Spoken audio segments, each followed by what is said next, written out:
Assalamualaikum warahmatullahi wabarakatuh. Waalaikumsalam warahmatullahi wabarakatuh. Rahayu. Rahayu. Panggih malih kali Sekar Media menika. Nggih, monggo. Menika badhe membahas tentang sejarah gelap Islam ya. Oh, nggih, monggo. Yang terjadi pembantaian tragis di Karbala. Oh, nggih. Menika ya napa Pak? Bismillahirrahmanirrahim. Assalamualaikum warahmatullahi wabarakatuh. Waalaikumsalam. Rahayu. Saya ucapkan selamat malam, selamat pagi, selamat siang, dan selamat sore kepada pandemen YouTube dimanapun Anda berada. Jangan lupa like dan subscribe untuk Sekar Media. Kalau untuk sejarah Islam ini sangat panjang, Mas ya. Nah, kita mulai itu dari abad ke-7, Mas. Jadi dari 1400 tahun yang lalu. Nah, itu Mas. Jadi abad yang ke-7. Nah, ini pembantaian massal waktu itu ya disebut sebagai tragedi Karbala. Nah, tragedi Karbala. Dan ini tragedi Karbala ini terbunuhnya cucu seorang yang paling mulia, cucu seorang yang agung, yaitu cucu Rasulullah Shallallahu Alaihi Wasallam. Dan Islam ini di zaman Rasulullah masih bisa bersatu. Baik dari muslimin, dari muhajirin pun masih bisa bersatu. Nah, betul. Masih bisa bersatu. Dan setelah beliau wafat, Rasulullah wafat, digantikanlah dengan para sahabat-sahabat beliau, yaitu sebagai khalifah.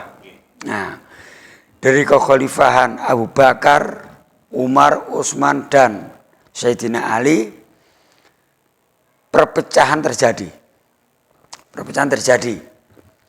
Semuanya mati terbunuh. Termasuk sepupu Rasulullah, juga menantu Rasulullah, juga sahabat Rasulullah, yaitu Sayyidina Ali. Nah, ini juga terbunuh.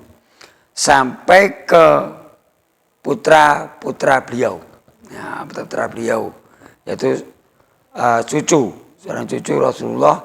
Dan kedua cucu Rasulullah ini meninggalnya juga sangat tragis. Nah, ini Mas, cucu. Sayyidina Ali ini dibunuh. Terbunuh Mas, terbunuh juga. Mati terbunuh.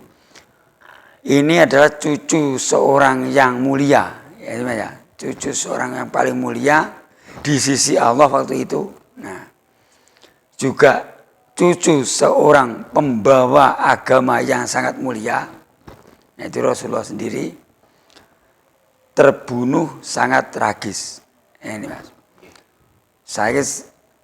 sangat tragis sekali. Yaitu tragedi Karbala ini adalah sebuah perebutan kekuasaan, kekhalifahan seperti itu. Nah, kalau zaman itu khalifah ini seperti presiden, Mas. Nah, presiden, karena gubernurnya sudah ada gubernur, ada. Di atas gubernur. Nah, itu. Karena yang memilih gubernur ini adalah khalifah. Nah, khalifah. Nah, waktu itu seperti biasa Mas ya, tahta kepemimpinan setelah Sayyidina Ali seharusnya turun kepada putranya. Nah, kepada putranya yaitu seperti Hasan atau Husain itu. Tapi kaum muslimin yang lain tidak ada yang setuju. Ya, tidak setuju. Termasuk Bani Muawiyah tidak setuju. Nah, itu. Akhirnya terjadi peperangan yang sangat hebat waktu itu, yaitu di wilayah atau di kawasan Karbala. Terjadi peperangan yang sangat hebat yang mengakibatkan terbunuhnya cucu Rasulullah Shallallahu Alaihi Wasallam, yaitu Sayyidina Husain. Nah, dan beliau ini terbunuh dengan mengenaskan sekali Mas. Di dalam peperangan beliau kena panah dari siku siku tangan. Kemudian beliau terjatuh dari kuda dan setelah itu dianiaya. Nah, dan waktu dianiaya itulah Sayyidina Husain disiksa ya kejam sekali mas siksanya. Dibantai. Tapi sebelumnya itu kan masih disiksa. Kedua matanya ini maksudnya dicocok, ya dicubles lah pakai tongkat kecil, pakai tongkat pendek, congkel, itu. Kedua matanya ini dicongkel dengan sebuah tongkat kecil. Kemudian beliau ini tidak mengeluh, tidak dirasakan sakit itu. Tapi dia justru merasakan haus, minta minum kepada musuhnya. Karena musuhnya ini juga sama-sama muslim, minta minum. Baru kita akan berperang gitu. Walaupun beliau sudah keadaan mata sudah rusak, berarti buta kan begitu. Tapi beliau ini sangat kesatria, mengajak perang, tapi minta minum dulu. Tapi tidak beri minum, tapi malah disiksa mas. Kemudian beliau melihat sebuah sungai kecil, sungai. Kemudian beliau mendatangi sungai tersebut, tapi juga dipanah dari jauh. Dari panah dari jauh terkena panah, akhirnya beliau roboh, tapi belum meninggal. Nah, belum meninggal, masih berusaha merangkak ke sungai. Itu. Setelah sampai di pinggir sungai, baru dipanah langit mulut. Berarti tunggu sini mas ya.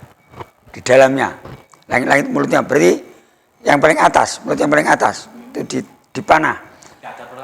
Tidak ada perlawanan karena kehausan beliau mas, beliau kehausan.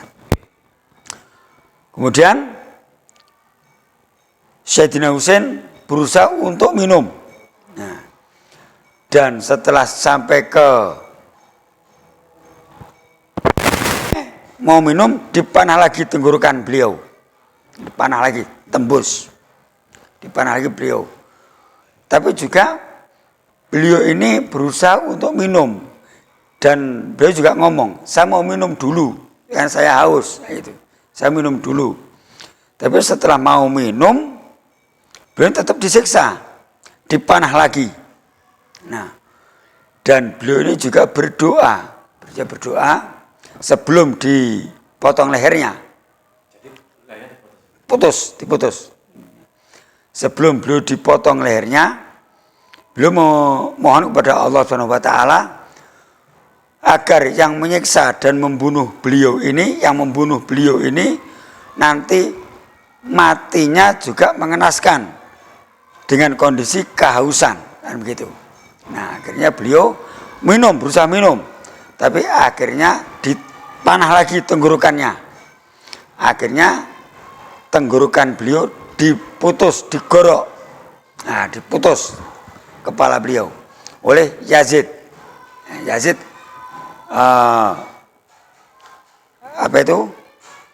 Dan ditancapkan kepala itu di atas tombak, dipamerkan kepada seluruh rakyat. Nah, itu di situ disaksikan oleh saudara-saudara beliau, seperti saudara beliau ini terutama yang perempuan, Zainab. Nah, Zainab disaksikan di situ. Dibantai dengan kejamnya saudara-saudaranya ini. Padahal ya kalau kita pikir sesama muslim mas ya, sesama muslim, sama tega gitu. Hanya dengan sebuah kekuasaan, sebuah tahta, tahta. Karena di waktu itu yang namanya khalifah atau pemimpin di waktu itu adalah sebagai raja atau sekarang presiden lah, ya, sekarang presiden. Dan kekuasaan kekuasaannya seorang khalifah ini menyeluruh di Arab Saudi. Seluruh Arab. Seluruh Arab Saudi. Nah, seluruh Arab Saudi, bahkan sampai Irak, Iran, nah itu ibu katanya seperti Baghdad atau Kuwait itu, Palestina atau Madinah itu wilayahnya itu menguasai seluruhnya dan punya bawahan seperti gubernur-gubernur. Ya. Jadi khalifah ini yang memilih gubernur. Nah ini Mas. Jadi kalau sebagai pemimpin atau khalifah ini punya kekuasaan, mungkin ya bagaimana ya?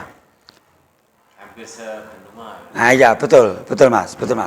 Nah ini perkembangan Islam waktu itu seperti itu. Dan setelah dipotong lehernya itu pun Sayyidina Husain masih bisa berbicara. Kepalanya putus Bisa bicara Mas, bisa bicara. Saya ini adalah cucu Rasulullah. Nah, saya ini adalah cucu Rasulullah. Sampai hati kalian berbuat sedemikian padaku, begitu. Tapi tidak digubris Mas. Nah ini. Kalau betul sama Yazid tidak digubris. Bahkan dipamerkan ke seluruh kota. Beberapa hari, tapi kalau badan beliau tidak dikubur. Tidak dikubur. Badannya Sayyidina Husain ini justru dilempar atau dibuang, bahkan dimakan serigala-serigala yang kelaparan. Nah itu Mas. Jadi yang dikuburkan yaitu kepalanya saja. Dikuburkan di samping Masjid Bani Umayyah. Mungkin sampai sekarang masih dijaga, masih dikunjungi para peziarah sampai sekarang. Mungkin saudara-saudara atau saudara kita yang umroh mungkin masih bisa berkunjung ke sana. Daerah mana? Itu dari daerah antara Madinah, Mekah itu Mas. Antara Madinah dan Mekah itu. Cuma kepalanya saja. Betul Mas, betul. Kalau seperti yang kemarin, seperti cerita-cerita yang kemarin, sahabat-sahabat Nabi ini kan cuma dua yang makamnya berdampingan dengan Rasulullah. Sayyidina Abu Bakar dan Sayyidina Umar. Sedangkan Sayyidina Utsman di tempat lain. Itu juga dibantai juga Mas, itu Mas. Terus kawan sahabat itu Mas dibunuh. Semuanya terbunuh, semuanya mati terbunuh. Tidak ada yang mati wajar, tidak ada. Dan seperti biasa Mas, harusnya kalau khalifah ini meninggal, yang satu menggantikan. Tetap kalau seperti zaman wali, ya zaman wali kan, kalau wali yang satu meninggal, yang satu lagi melengkapi. Satunya meninggal, satu lagi melengkapi, kan begitu. Nah itu. Dan dengan kematian terbunuhnya Sayyidina Husain, ini dendam ini tidak surut. Tidak surut Mas. Waktu Terus dibunuh Sayyidina Husain, Hasan sudah mati apa belum? Sayyidina Hasan ini udah mati terdahulu. Malah riyin. Udah mati terdahulu. Begini Mas, saya mau cerita sedikit. Masa kecilnya cucu Rasulullah ini, cucu kesayangan Rasulullah ini. Sebetulnya Rasulullah tidak membedakan cucu-cucunya. Ini yang paling saya sayangi, ini yang paling disayangi, kan bukan begitu. Sama, cucunya ini sama. Tapi beliau ini melihat, atau Rasulullah ini kalau orang Jawa bilang waskito atau weruh sadurunge winarah, gitu. Dan cucu-cucu beliau ini di pangku dua-duanya. Nah, Hasan ini diciumi di mulut beliau. Nah, di mulutnya Hasan ini diciumi Mas. Nah, sedangkan Husain dicium di lehernya. Nah, itu. Sehingga ada pertanyaan, kenapa Hasan ini kok dicium di bibirnya, sedangkan saudara saya Husain dicium di lehernya, kan begitu. Nah, ini pun mengadu ke ibunya, yaitu Sayyidina atau Sayyidah Fatimah. Nah, itu. Akhirnya ditanyakan kepada Rasulullah. Akhirnya Rasulullah menceritakan. Nah, karena cucu-cucunya ini matinya dengan tidak wajar semua. Seperti Hasan. Hasan ini meninggalnya juga terbunuh, tapi diracun. Justru yang meracun ini adalah istrinya sendiri. Nah, istrinya sendiri. Dengan bujukan, kalau mau membunuh, ini juga Bani Muawiyah mas. Kalau mau membunuh suamimu, nanti akan saya beri harta benda. Nah, tapi setelah membunuh suaminya, juga tidak diberikan. Imbalan itu tidak diberikan. Cuma diadu. Betul, cuma diadu. Nah, penyesalanlah yang didapat, kan gitu mas. Penyesalan yang didapat. Nah itu. Jadi kita kembali ke Sayyidina Husain tadi, juga mengenaskan. Nah, itu juga dikabulkan mas oleh Allah Subhanahu Wa Taala, dikabulkan permintaan Sayyidina Husain. Akhirnya yang meninggal ini pun, yang membunuh ini pun juga mati mengenaskan dengan kondisi kehausan, haus mas, sampai air berapapun tidak menghilangkan rasa haus. Juga dibunuh. Tidak dibunuh, tapi mengenaskan matinya, gitu. Matinya dengan cara kehausan. Nah, diminum air terus dan di bawah leher ini rasanya dingin. Nah, dan dingin akhirnya sehingga diberikan yaitu api unggun di bawah leher. Harusnya panas saja, terbakar, tapi tidak. Nah, cuma betul, tidak dipercayai tiang. Dan akhirnya si pembunuh Husain ini karena kebanyakan minum, akhirnya perutnya pecah. Nah, perutnya pecah dan meninggal. Nah, itu betul. Dan ini karena doanya dari Sayyidina Husain tadi. Cucu seorang Rasulullah, cucu seorang yang paling mulia, cucu seorang yang agung, penyebar agama, pembawa agama Islam di dunia. Nah ini Pak, dibunuh secara mengenaskan. Bahwa beliau ini sebelum dibunuh sudah menceritakan, sudah mengatakan bahwa beliau ini adalah cucu Rasulullah. Tapi tetap saja dibunuh.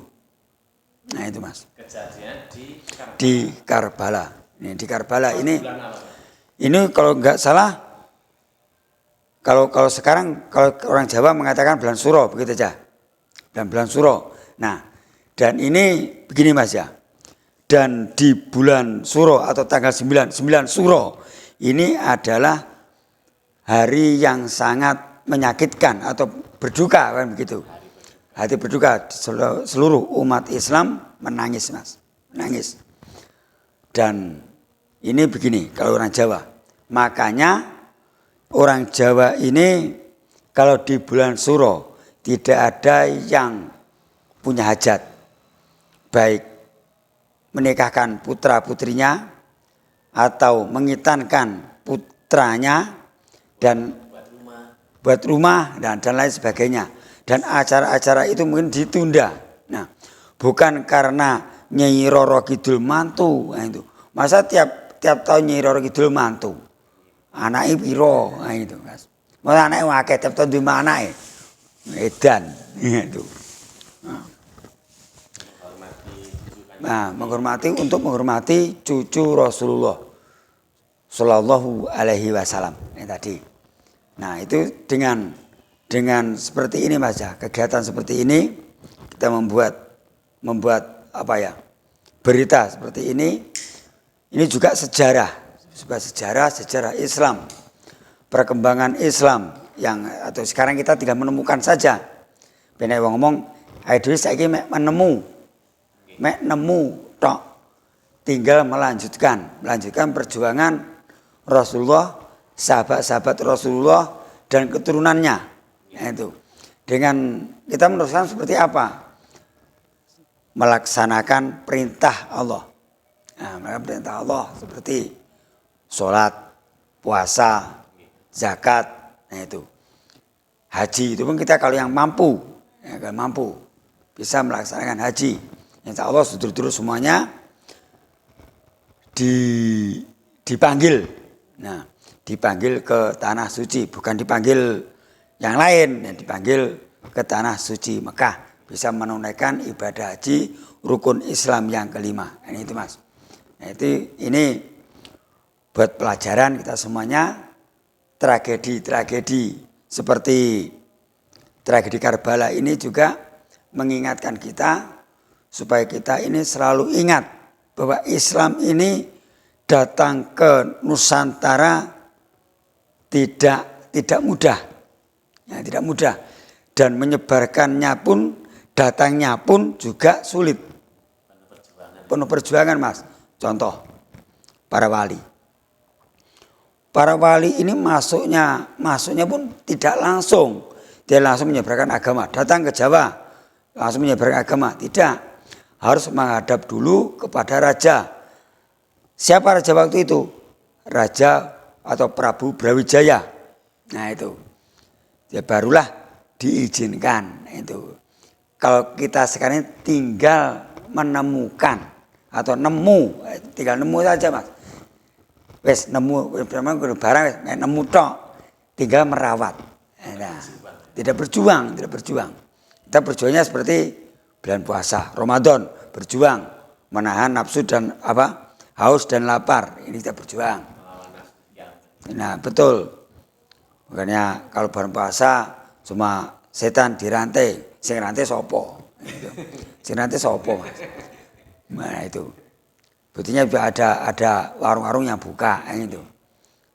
Nah ini untuk pembelajaran kita semua sebagai umat muslim supaya kita ingat bahwa leluhur kita dulu seperti Rasulullah dan keturunannya juga sahabat itu tidak mudah, penuh perjuangan. Gadah, tapi meninggal di waktu kecil. Seperti Ibrahim, itu juga meninggal waktu kecil. Nah itu Mas. Karena kalau Rasulullah ini kan keturunan langsung dari Nabi Ibrahim, Nabi Ismail. Nah ini keturunan baru melahirkan Abdul Muthalib. Dan kenapa kok Abdul Muthalib ini mendiami kota Mekah? Karena itu ada peninggalan nenek moyangnya, peninggalan dari Nabi Ibrahim, sehingga kota Mekah atau bahkan sampai Ka'bah itu pun sebagai tempat tinggal waktu itu. Perkampungan. Betul, perkampungan Mas, perkampungan. Nah itu. Dan tinggalnya mereka juga di gunung-gunung. Nah nanti juga kita ulas juga di lain waktu seperti perang Uhud, perang Badar. Nah itu yang menewaskan paman Rasulullah, paman yang dicintainya, itu Mas. Nah itu. Dan juga kita ceritakan juga nanti kita bahas juga pendukung Rasulullah, paman beliau yaitu Abu Thalib. Nah itu Mas. Ini yang nanti kita ulas juga di lain waktu, itu Mas. Siyugane Husain, mau sinten sampeyan? Ali. Niku waktu Husain dipecahi umur berapa? Sekitar umur 7 atau 8 tahun. Masih kecil. Betul. Sehingga yang membalaskan hatinya juga ikut Mas. Seperti adiknya Husain tadi kan perempuan. Jadi Sayyidina Ali ini punya putra dan putri. Selain Hasan dan Husain juga punya seorang putri, yaitu yang bernama Zainab tadi. Nah ini keturunan dari Sayyidina Ali dan Sayyidah Fatimah. Nah kalau cucu dari Rasulullah. Nah cucu dari Rasulullah. Dan sebetulnya putra putri Rasulullah ini banyak Mas. Nah banyak. Kalau dari Rasulullah dan Siti Khadijah atau Sayyidah Khadijah ini juga banyak. Termasuk salah satunya adalah Sayyidah Fatimah sendiri. Nah, Sayyidah Fatimah ini putri Rasulullah dengan Khadijah. Nah, itu Mas. Nah, jadi sehingga nanti membuahkan apa? Pembunuhan tragedi Karbala tadi mengakibatkan yaitu balas dendam. Balas dendamnya yaitu saudaranya Husain tadi. Ya, jadi walaupun perempuan tapi menjadi panglima perang. Zainab tadi. Jadi kalau misalnya saat ini ada pemimpin perempuan, ya wajar saja.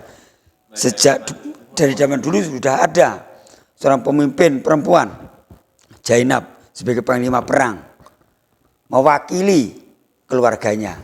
Nah, itu juga Hindun, ya, dia pemakan yang pernah memakan jantungnya Hamzah, itu pemakan paman Nabi yaitu Sayyidina Hamzah radhiyallahu an, juga pemimpin, tapi pemimpin Quraisy waktu itu. Nah, dan setelah wafat setelah tobat masuk Islam juga menjadi pemimpin perang sebagai pasukan Muslim. Itu Mas. Dengan suaminya yaitu Abu Sufyan. Ya ini Mas. Jadi peperangan ini hanya untuk menaklukkan wilayah, memperluas wilayah. Seperti sekarang Mas, Sekarang seperti kerajaan Majapahit, Mataram dan yang lain ini juga memperluas wilayah. Kalau zaman dulu memperluas wilayah untuk memperluas Islam, agama. Ya. Tapi kalau di zaman kerajaan ini memperluas wilayah, memperluas kekuasaan supaya untuk memperkaya atau upeti tadi bisa banyak Mas, bisa besar kan begitu. Kalau wilayahnya sedikit, ya upetinya sedikit kan begitu. Nah, dan sampai para wali masuk ke Nusantara, barulah Islam bisa masuk ke kita, bisa diterima dengan baik dengan masyarakatnya walaupun penuh perjuangan.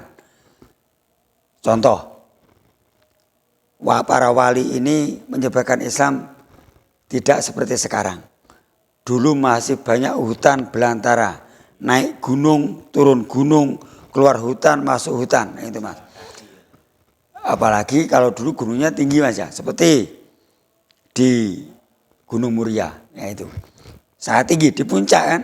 Nah, jadi Sunan Muria ini tiap hari naik gunung, turun gunung, terus tiap hari pagi turun gunung, sore naik lagi pulang, hanya untuk menyebarkan Islam.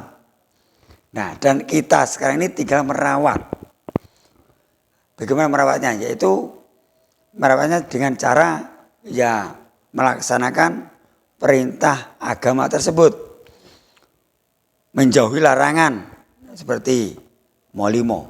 Ya, molimo ini yang bagaimana Mas ya? Ini selalu apa Mas ya? Yang ada di sekitar kita. Penggoda ini sama penggoda. Setan nih. Ini penggoda ini. Kadang ada yang orang puasa. Merokok di dekatnya. Ini juga penggoda Mas ya. Penggoda. Ini penggoda. Ngiming-ngimingi. Iblis itu kan. Ngajak sama ajak kan ya. Ajak kopi. Nah, sekarang saya bilang kalau bulan puasa ini setannya dirantai. Sing rantai sapa? Si berkeliaran. Ganteng-ganteng kan. Anak yang rawi biru. Ini ya. Ya mudah-mudahan kita bisa istiqomah dan tidak tergoda dengan bujukan-bujukannya itu. Nah, itu. Dan rayuan-rayuannya itu. Rayuannya kalau orang puasa ini pasti Mas, pasti selain haus juga rokok. Nah, pasti itu pasti. Tergoda Mas. Ngenteni sore wis enggak ngumpet iki. Waduh wis loko iki. Nah, itu.